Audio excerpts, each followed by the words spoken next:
हाँ जी, नमस्कार सभी को। मैं अजय सोलंकी स्वागत करता हूँ आप सभी का आपके अपने YouTube चैनल शिक्षा सागर में।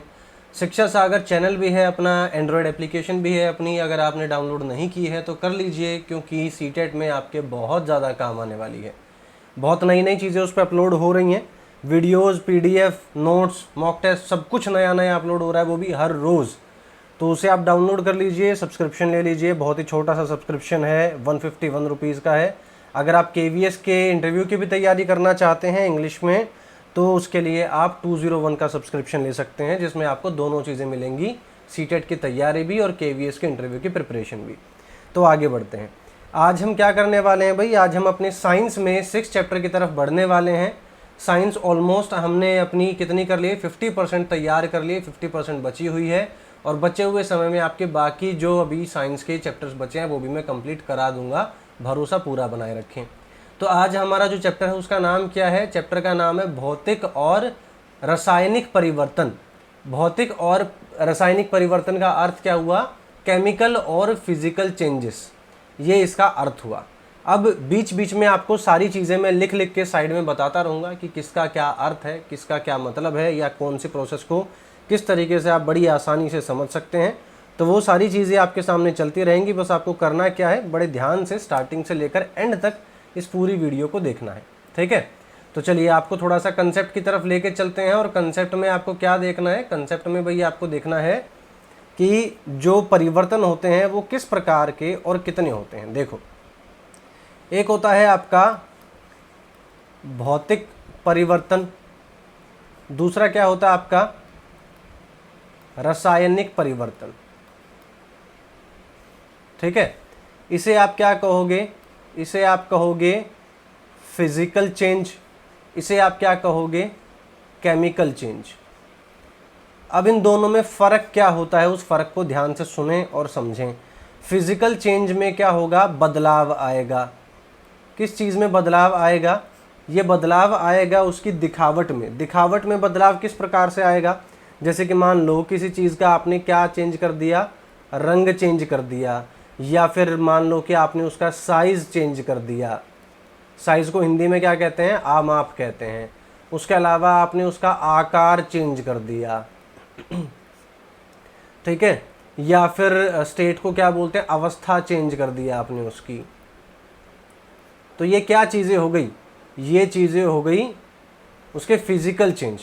केमिकल चेंज क्या होगा? केमिकल चेंज में एक नया पदार्थ बनेगा, कोई भी एक नया पदार्थ बनेगा। जैसे एग्जाम्पल के लिए, उदाहरण के लिए हम क्या देखते हैं भाई? एग्जाम्पल के लिए हम पहली चीज़ देखेंगे कि अगर आपने क्या किया है, आपने जो चौक होता है, चौक तो समझते होगे ना, जो ब्लैक बोर्ड पे आप इस्तेमाल करते हो। ब्लैक बोर्ड पे जो चौक इस्तेमाल किया जाता है, वो मान लीजिए कि आपने क्या कर लिया है, आपने उसे तोड़ लिया है, ठीक है। तोड़ने के बाद आपने उसको क्या किया? उसको पूरा का पूरा आपने पाउडर में परिवर्तित कर लिया। पाउडर में परिवर्तित कर लिया तो ये क्या हुआ? ये केमिकल चेंज हुआ कि फिजिकल चेंज हुआ? ये भौतिक परिवर्तन हुआ या रासायनिक परिवर्तन हुआ? तो इसका पता लगाने के लिए हम क्या करेंगे? जो पाउडर है ये कोई नई चीज़ नहीं है, ये कोई नई चीज़ नहीं है, सिर्फ क्या है, उसके दिखावट में चेंज आया है। दिखावट में क्या आया है? बदलाव आया है। उसे सिर्फ तोड़ लिया गया है, कुछ नया नहीं बना है उससे, ठीक है। अब जैसे मान लो कि इस पाउडर को हम क्या करें, इस पाउडर में हम थोड़ा सा पानी मिला लें। पानी मिला के क्या बना लें? उसका पेस्ट बना लें। पेस्ट बना के क्या करें? उस पेस्ट को रोल कर लें। रोल करना मतलब क्या हुआ? उसे बेल लें, जैसे आप रोटी को बेलते हो वैसे गोल गोल उसे बेल लीजिए। उसके बाद उसे क्या करना है? उसे ड्राई कर देना है। ड्राई जब आप करोगे तो वह वापस से क्या बन जाएगा? वो बन जाएगा चौक, ठीक है। तो चौक बनने का अर्थ क्या हुआ कि वो कोई नई चीज़ नहीं बना था, वो वही था, सिर्फ उसके दिखने में चेंजेस आ गए थे। तो ये क्या हुआ? ये एक फिजिकल चेंज हुआ। क्या हुआ? फिजिकल चेंज हुआ। अब आप कहोगे केमिकल चेंज बताओ, फिर केमिकल चेंज किसे कहते हैं? तो केमिकल चेंज होता है, जैसे मान लो कि आपने रात को दूध लिया एक कटोरी, उस कटोरी में क्या किया आपने? थोड़ी सी खट्टी दही डाल दी आपने। खट्टी दही डाल दी और सारी रात बीत जाने दी। जब आप सुबह उठोगे सुबह आप क्या देखोगे कि रात को जो आपने दूध रखा था वो सारा का सारा क्या बन चुका है, वो सारा का सारा दही बन चुका है। तो दही क्या है, एक नई चीज़ है कि नहीं? दही क्या है, एक नई चीज़ है। तो क्या हुआ कि जो आपके पास चीज़ थी उससे एक नई चीज़ बनी है, तो ये क्या हो गई, ये एक रासायनिक परिवर्तन हो गई है। अब कई लोग क्या होते हैं, इसमें कंफ्यूज होते हैं। किस चीज़ में कंफ्यूज होते हैं? देखो, ये अभी तक मैंने आपको दो चीज़ें बताई हैं, अब मैं दो चीज़ें आपको और बताता हूं जिसमें कंफ्यूज रहते हैं काफ़ी लोग। एक होता है फिजिकल चेंज, ठीक है, एक होता है केमिकल चेंज, एक होता है रिवर्सिबल चेंज, एक होता है इररिवर्सिबल चेंज।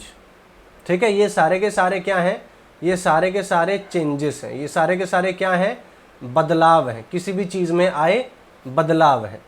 अब पहला क्या हुआ, पहला हुआ फिजिकल चेंज, जब किसी के दिखने में परिवर्तन आए। ठीक है, दूसरा क्या हुआ भाई, जब आपको कोई नई चीज़ मिले। ठीक, रिवर्सिबल क्या चेंज क्या होता है, रिवर्सिबल चेंज होता है जिसको वापस किया जा सके। ठीक है, जिसको वापस से पहले वाली स्टेट में लाया जा सके। इररिवर्सिबल चेंज क्या होता है, जिसे वापस नहीं किया जा सके, वापस ना किया जा सके। अब सबके एक एक एग्जांपल दे देता हूं मैं आपको। फिजिकल चेंज में क्या हुआ भाई, आपने कोई भी एक चौक था उसे क्या कर लिया, उसे तोड़ दिया और क्या कर दिया, उसे पाउडर बना दिया। तो पाउडर कोई नई चीज़ नहीं है, पाउडर से ही चौक बना था और वापस से उसे पाउडर में तोड़ दिया गया है, कोई नई चीज़ नहीं है। ये जो पाउडर था इसे आप जब सॉलिड कर देते हो, जब सॉलिडिफाई कर देते हो तो ये क्या बन जाता है, ये चौक बन जाता है। जब आप इसे तोड़ देते हो, जब आप इसे ब्रेक कर देते हो या फिर जब आप इसे ग्राइंड कर देते हो तो ये क्या बन जाता है, ये पाउडर बन जाता है। तो ये क्या है, ये इसके स्टेट में चेंज आया है कि नहीं, ये इसके स्टेट में, ये इसकी अवस्था में परिवर्तन आया है, कोई नई चीज़ नहीं मिली है यहाँ पर हमें। तो ये क्या हुआ, ये एक फिजिकल चेंज हो गया। नई चीज़ आपको कब मिली है, नई चीज़ मान लो आपने दूध से दही बना दी। ठीक है, दूध से दही बना दी, तो दही जो है भाई वो टोटली क्या है, वो एक नई चीज़ है। ठीक, नई चीज़ है। तो ये क्या हो गया, ये केमिकल चेंज हो गया। अब उसके बाद हम बात करते हैं रिवर्सिबल चेंज की। रिवर्सिबल चेंज क्या है भाई, जिसे वापस से पहले जैसा किया जा सके। जैसे मान लो कि मेरे पास क्या है, मेरे पास पानी है, पानी को मैंने क्या किया, पानी को मैंने फ्रिज में रख दिया। फ्रिज में रखने से वो क्या बन गया, आइस बन गया। तो इसके दिखने में चेंज आ गया। पानी क्या था, लिक्विड था, और आइस क्या हो गई, सॉलिड हो गई। ठीक है, ये क्या था, ये लिक्विड था और ये क्या हो गई, सॉलिड हो गई है। ठीक, अब क्या हुआ भाई, अब हुआ है ये कि ये जो सॉलिड है अगर आप इसे गर्म करोगे तो ये वापस से क्या हो जाएगा, वापस से लिक्विड बन जाएगा। तो ये क्या है, ये रिवर्सिबल चेंज है। ये क्या है, ये रिवर्सिबल चेंज है जिसे वापस किया जा सकता है और ये एक रिवर्सिबल चेंज है। ठीक है, अब हम बात करें जिसे वापस ना किया जा सके। ठीक, वापस ना किया जा सकने वाला कौन सा है पॉइंट है भाई अपना, ऐसा मान लेते हैं कि हमने एक लकड़ी ली, लकड़ी ली, इसमें क्या लगा दी, आग लगा दी। आग लगाने के बाद क्या हो गई, ये हो गई राख। ठीक है, अब राख जो है उससे आप कुछ भी करके क्या वापस से लकड़ी बना सकते हो, नहीं बना सकते हो। तो ये क्या हो गया, ये एक इररिवर्सिबल चेंज हो गया। ठीक है, ये क्या हो गया, इररिवर्सिबल चेंज हो गया जिसे वापस नहीं किया जा सकता। तो ये क्या हो गए, ये आपके 4 प्रकार के अलग अलग परिवर्तन हो गए। अब अगर मैं आपसे ये पूछूं कि कोई ऐसा बदलाव बताओ, अच्छा यहाँ आप ध्यान से देखो, फिजिकल चेंज, फिजिकल चेंज क्या है, हमने चौक को तोड़ दिया था, पाउडर बना दिया है उसे, फिर हम क्या करेंगे, उसमें पानी मिला के फिर से उसको बेल के वापस से चौक बना लेंगे। तो ये क्या हुआ, ये एक रिवर्सिबल चेंज हो गया, है कि नहीं। अब मान लो हमारे पास एक पेपर है, एक कागज़ है, कागज़ को हमने क्या किया, हमने कागज़ को फोल्ड कर दिया, कागज़ को मोड़ लिया। मोड़ने के बाद, फोल्ड करने के बाद क्या हुआ, कागज़ जो है वो छोटा दिखाई देने लग गया। तो ये क्या हुआ, ये उसके शेप में चेंज आया है, ये उसके साइज में चेंज आया है, ठीक है। अब क्या हुआ, उसे वापस से खोल दो तो वो फिर से पूरा कागज बन जाएगा। तो ये भी क्या है, ये भी एक फिजिकल चेंज है। तो कुल मिला के बात ये है कि जितने भी फिजिकल चेंज हैं, क्या वो रिवर्सिबल होते हैं, क्या वो पुरानी तरह बन जाते हैं। और अगर एक नई चीज़ हमने केमिकल चेंज के थ्रू बना ली है तो वो तो कभी वापस हो ही नहीं सकती, है कि नहीं, वो तो कभी वापस हो ही नहीं सकती। तो क्या सारे के सारे केमिकल चेंजेस इरिवर्सिबल चेंजेस होते हैं।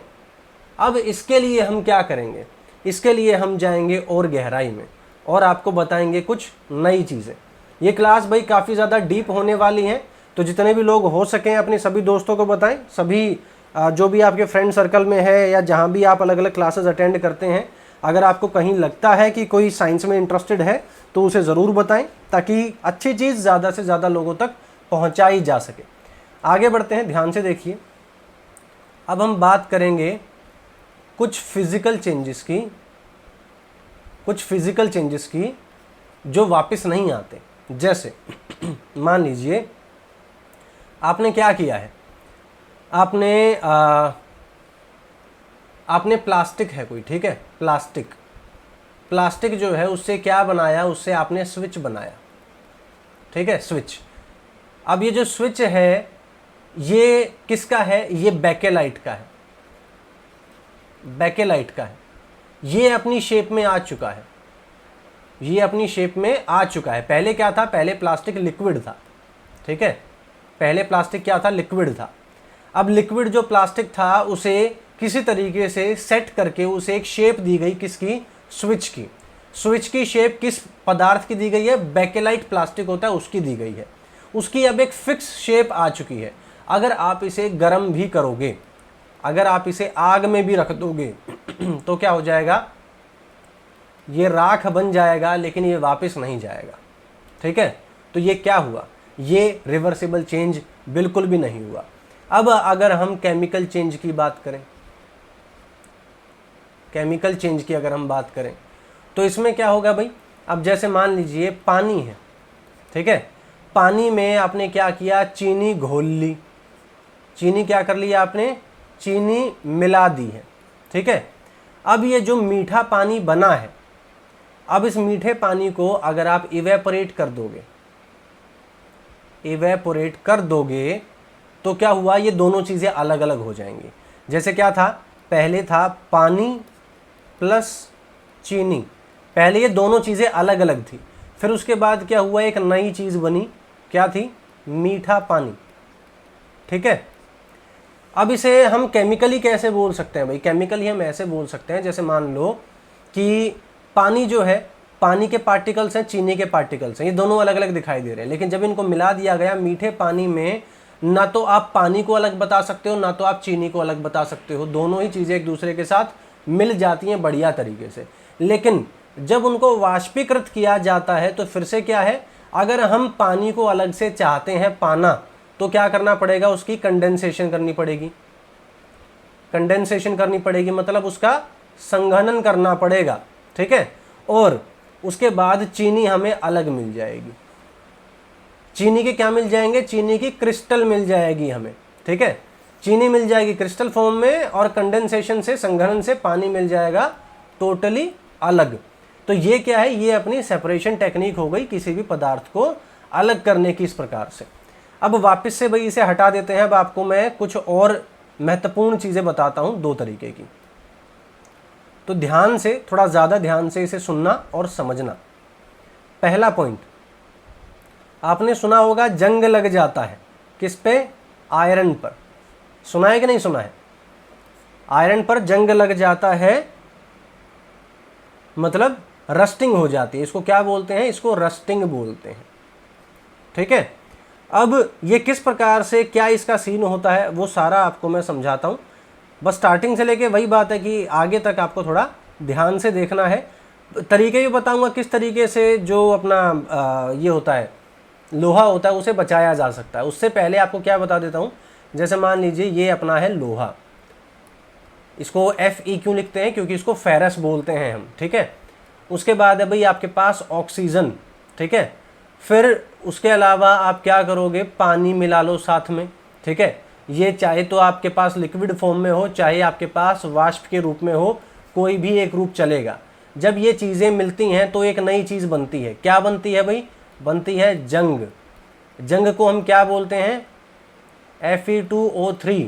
इसको क्या बोला जाता है? इसको बोला जाता है आयरन ऑक्साइड। आयरन ऑक्साइड, या फिर आप इसे फेरस ऑक्साइड भी बोलते हो। तो इसका अर्थ क्या हुआ? आपके पास लोहा है और आपको उसे खुली हवा में रखना पड़ेगा जहां आर्द्रता होनी चाहिए, जहां ह्यूमिडिटी होनी चाहिए। तो उसके बाद क्या होगा? उसमें जंग लगेगा। अच्छा, जैसे मान लो कि कोई मुंबई में है, ठीक है, मुंबई में है कोई भी व्यक्ति, तो मुंबई में जितने भी लोग रहते हैं उनकी कार जो होती हैं, उनकी उम्र जो है, कार की जो एज होती है ना, उम्र होती है, वो बहुत कम होती है। उनकी जो गाड़ियाँ होती हैं वो बहुत जल्दी ख़राब हो जाती हैं। उनके खिड़की दरवाजे जो होते हैं वो बहुत जल्दी ख़राब हो जाते हैं। घर के भी जो उन्होंने घर में खिड़की दरवाजे लोहे के लगाए हैं वो बहुत जल्दी ख़राब हो जाते हैं। क्यों? क्योंकि मुंबई कहाँ है भाई? मुंबई एक कोस्टल एरिया है। समझ रहे हो? मुंबई क्या है? एक तटीय इलाका है, तटीय क्षेत्र है। तटीय क्षेत्र में क्या होता है? तटीय क्षेत्र में बहुत ज़्यादा आर्द्रता होती है। आर्द्रता को हम क्या बोलते हैं? ह्यूमिडिटी होती है। तो ये जो ह्यूमिडिटी है ये क्या करती है? ये फेरस ऑक्साइड बनाती है, ये आयरन ऑक्साइड बनाती है। ठीक है, इस वजह से चीज़ें ज़्यादा देर के लिए टिक नहीं पाती। अच्छा, ये जो आयरन ऑक्साइड है, फेरस ऑक्साइड है, क्या ये लोहा ही होता है? बिल्कुल भी नहीं होता। ये टोटली एक नई चीज़ है, ये लोहा नहीं होता। आयरन ऑक्साइड में आयरन भले ही लिखा हुआ है लेकिन ये आयरन नहीं होता है। ठीक है, ये एक नई चीज़ है। तो ये क्या हुआ? ये एक केमिकल चेंज हुआ है कि नहीं? ये क्या हुआ? एक केमिकल चेंज हुआ, एक रासायनिक परिवर्तन हुआ ये। ठीक। अच्छा, अब इसी तरीके से अगर मैं आपका ध्यान थोड़ा ज़्यादा गहराई में लेकर जाऊं तो आपने एक ग्रह देखा होगा। कौन सा ग्रह? आपने देखा होगा मार्स। मार्स कैसे रंग का होता है? मार्स होता है लाल रंग का। अगर मैं सटीक तरीके से बताऊं तो ये ब्राउनिश रेड कलर का होता है।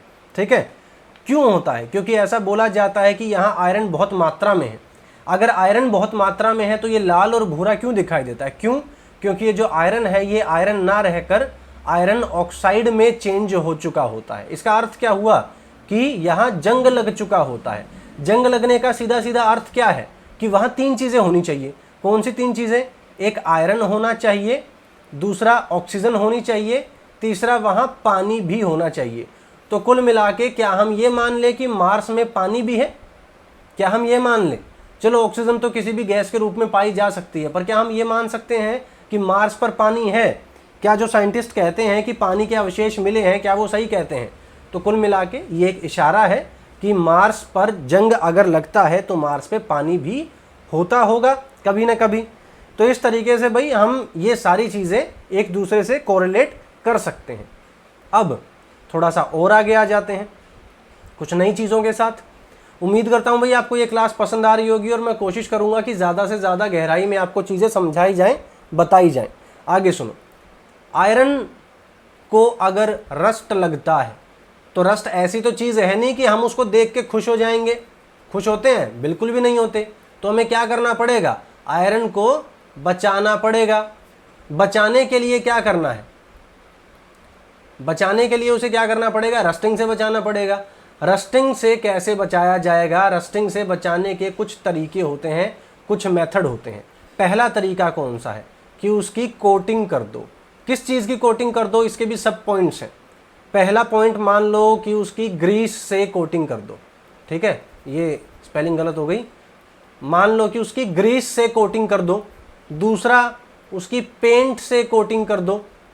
ठीक है, इसके अलावा उसको और क्या किया जा सकता है?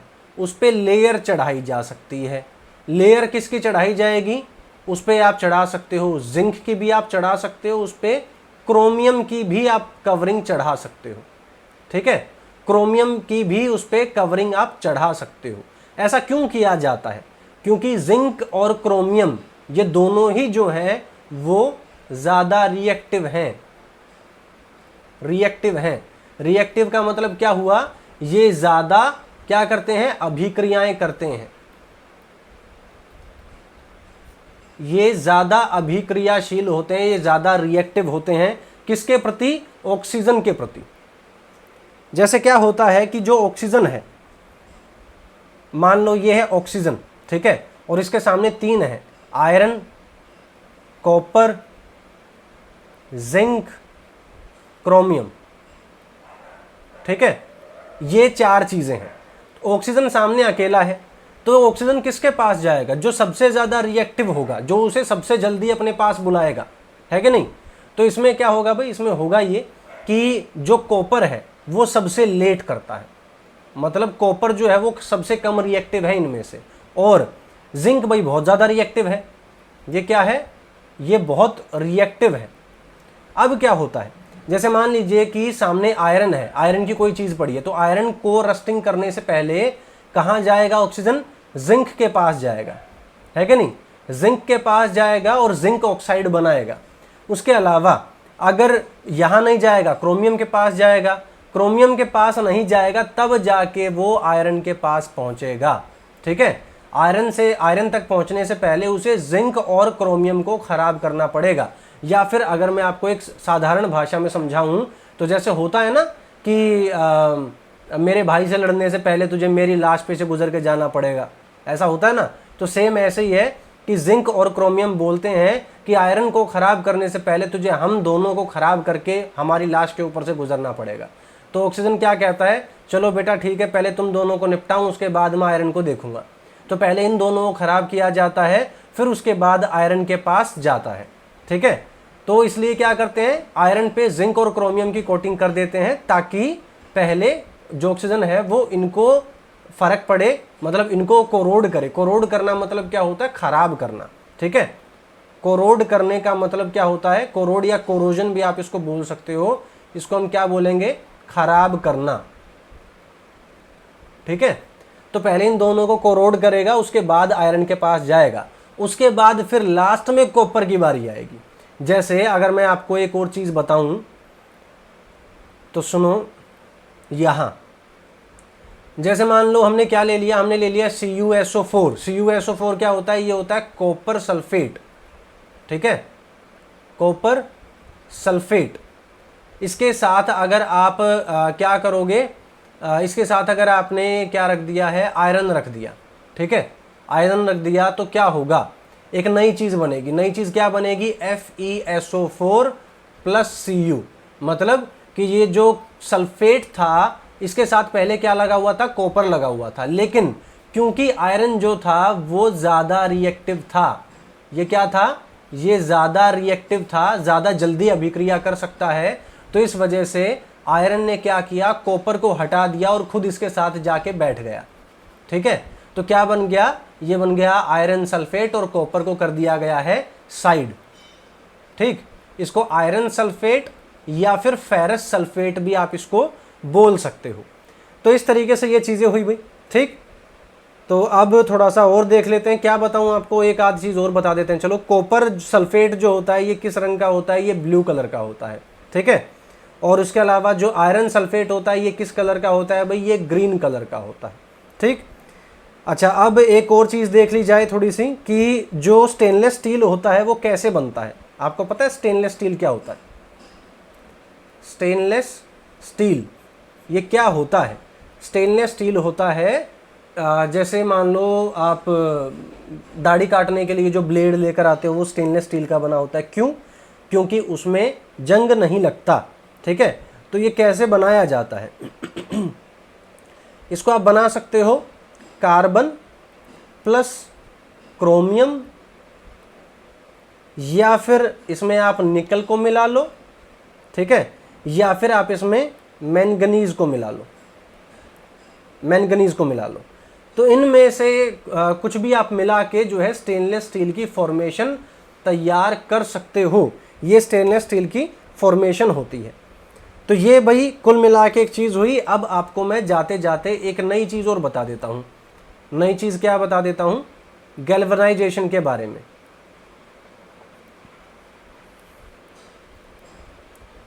गैल्वेनाइजेशन, गैल्वेनाइजेशन को हिंदी में क्या कहते हैं भाई? इसको कहते हैं यशद लेपन, ठीक है। इसमें क्या किया जाता है, ये बहुत ही सिंपल सी बात है। इसमें आप क्या करोगे, आयरन को क्या कर दोगे, कोट कर दोगे, या फिर इस पे क्या चढ़ा दोगे, एक लेयर चढ़ा दोगे। किस चीज़ की लेयर चढ़ा दोगे, जिंक की लेयर चढ़ा दोगे, ठीक है। इसे बोला जाता है गैल्वेनाइजेशन। तो ये कुल मिला के भाई आज की आप लोगों की कंप्लीट क्लास थी।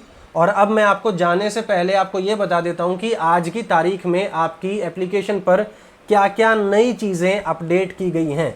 तो इसको भी थोड़ा ध्यान से ही देखें ताकि आपको ये पता लग जाए कि आज पूरी एप्लीकेशन पे आपको क्या क्या नई चीज़ें मिलेंगी। तो यहाँ लिख देते हैं भाई ईवीएस सेक्शन में क्या क्या अपलोड हुआ है आज। वीडियो 2 अपलोड हुई हैं, नोट्स आपको 2 और मिल जाएंगे, पीडीएफ आपको 1 और नई मिल जाएगी, और टेस्ट आपको 1 और नया मिल जाएगा।